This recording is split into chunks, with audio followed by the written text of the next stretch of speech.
Olá amigos, sejam bem-vindos a mais um vídeo do meu canal. Fiz um vídeo sobre a semifinal entre Jannik Sinner e Novak Djokovic. Agora tenho que falar do jogo entre Carlos Alcaraz e Lorenzo Musetti. Obviamente é aquele negócio, uma semifinal de Grand Slam.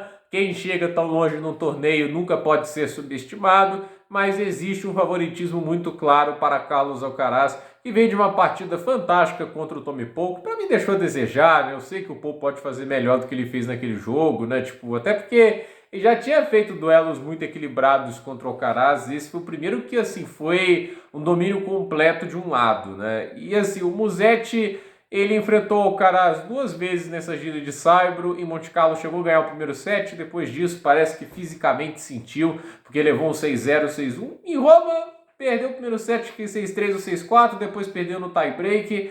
Assim, muita gente está falando, eu acho até um pouco exagero, o Musetti não tem bola para ganhar do Alcaraz. Eu acho que isso é uma baboseira do caramba, né? Porque assim, a gente está falando já a temporada em que o Alcaraz já teve algumas derrotas assim, que você comenta e fala, né? Poxa, era bem evitável, né? Tipo, vamos parar para pensar, o Musetti não tem bola para ganhar do Alcaraz, mas o Davi Goffin aos 34 anos tem? Entende, né? Foi quem ganhou dele lá em Dubai? Agora eu não lembro se é o Machak ou se foi o Lerretica, né? O Machak ganhou do Alcaraz ano passado lá em Xangai. Então, assim, eu não sou desses que falam, não tem bola para ganhar.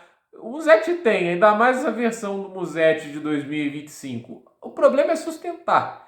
Porque, assim, ele tem talento, ele tem a capacidade, assim, de jogar tênis em alto nível para incomodar, assim, o Alcaraz. Não é à toa, assim... Não é como se o Alcaraz tivesse passeado por cima dele lá em Roma. Teve dificuldades no jogo. O Musetti pressionou, levou perigo, entende? A questão é o quanto que ele consegue sustentar o alto nível de tênis dele. E qual é o caminho do Lorenzo Musetti? Ele vai ter que variar, ele vai ter que explorar muitas mudanças de direção e vai ter que aguentar as pancadas no backhand, né? Porque assim, o Musetti ainda é um dos remanescentes do backhand com uma das mãos. E agradeço ele por manter o backhand com uma das mãos no top 10, né? Ele vai ter que abusar das idas para as paralelas e vai ter que pressionar o forehand do Alcaraz. Porque assim, tanto o Sinner quanto o Alcaraz, muita gente tenta pressionar os dois pelo backhand, né? Porque não vão conseguir. Teoricamente, tantos winners ali, no final conseguem, são muito fora da curva, mas é aquele negócio, o backhand sempre tende a ser um golpe um pouco mais defensivo do que o forehand, mas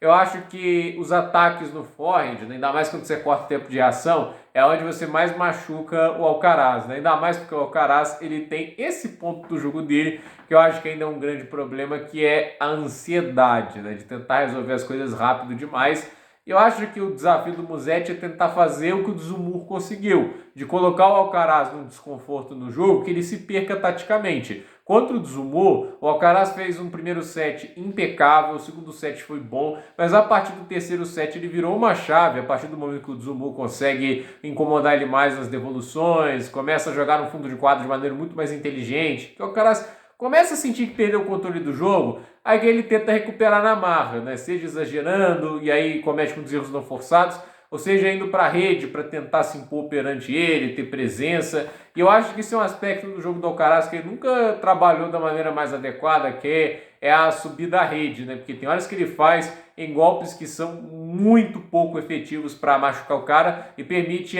a passada em dois tempos, e ele não é um cara de envergadura tão grande para cobrir a rede com muita facilidade, e ele não é o Sampras, né? Tipo, ele não tem um voleio bate-pronto perfeito, entende? E ele, contra o Dzumhur, ganhou 19 das primeiras 20 subidas à rede, quando estava mais no comando do jogo, e ganhou 5 das últimas 20, né? Então, assim, se o Alcaraz for muitas vezes desordenado para a rede, pode ser aquele sinal que ele se perde um pouco no jogo. Então, o Musetti ele tem que alcançar esse ponto, né? De tentar colocar o Alcaraz de uma maneira que ele sinta desconfortável em quadra, comece a exagerar e comece a errar. Se vai acontecer ou não, a gente não sabe, mas é o caminho que o Musetti tem que explorar, e aí ele tem que ser sólido, mas sem perder a ofensividade, manter o jogo profundo, aguentar as trocas no fundo, apostar em mudanças de direção bem precisas, que não pode ser aquela mudança de direção que a bola fica meio pro meio da quadra, entende? Né? Então, assim, é um jogo muito complicado. E pro Alcaraz, paciência. Eu acho que isso é uma coisa que o Alcaraz vai ter que ter amanhã, menos ansiedade, mais calma. Quanto o Tommy Paul, ele nem foi exigido a uma maneira de, olha, eu vou ter que ter paciência e calma aqui, né? Tipo, se o Paul tivesse jogado bem, talvez ele tivesse que ter algum momento do jogo que ele teria que abaixar o pé do acelerador, né? Mas contra o Tsumu, eu repito aqui, o terceiro e o quarto set do Alcaraz naquele jogo foram muito ruins e ele quase teve que jogar o quinto set contra um tenista que nem sacando direito estava. Então, assim, o Alcaraz ele tem que, assim, quando perder um pouco o controle das ações, o que é perfeitamente normal de acontecer, em um jogo que ele vai enfrentar um cara que também está no top 10, que tem um refino tático absurdo também. Então, assim, ele tem que ter calma e é aquele negócio, né? O jogo vai voltar para mim, não preciso exagerar, mas esse é o grande problema do Alcaraz. Às vezes ele é muito ansioso e impaciente. Então, vamos ver como o jogo se define, mas no final o favoritismo é do espanhol, porque tem muito mais volume de jogo, extremamente atlético. Ele é um jogador que, a meu ver, ele aguenta mais essa questão do cansaço do que, por exemplo, o próprio Musetti. O Musetti não é um cara que vai se beneficiar do jogo ficar físico, da mesma maneira que eu acho que o Djokovic pode se beneficiar de deixar o jogo físico contra o Sinner, entende, né? Porque assim, muita gente acha que com 38 anos o Djokovic não é forte fisicamente, sendo que no ano passado, aos 37, ele ganhou do Lorenzo Musetti muito à base disso, porque a partir do momento que o Musetti cansou, ele foi lá, ganhou o jogo e ainda fez um 6-0 no quinto set. E ainda há essa dúvida com o Musetti. O Musetti aguenta um jogo fisicamente tão duro quanto esse? Ele mantém o nível até o final?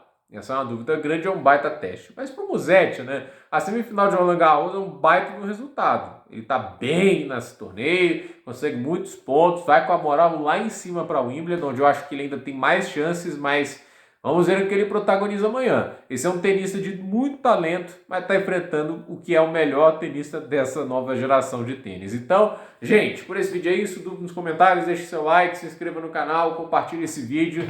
E eu quero que você deixe seus palpites. Quem que vai avançar à grande final de Roland Garros? Sinner, Djokovic, Musetti, Alcaraz? Quero saber quem que vocês consideram para esta final. E um detalhe curioso, né, que um tenista aí, que acho que é o caso do Alcaraz, nasceu em 2003, né? Ou 2004, na verdade. O outro nasceu em 2003, outro em 2002 e o Djokovic nasceu em 87. Batalhas de geração, né? Então, gente, por esse vídeo é isso. Até a próxima.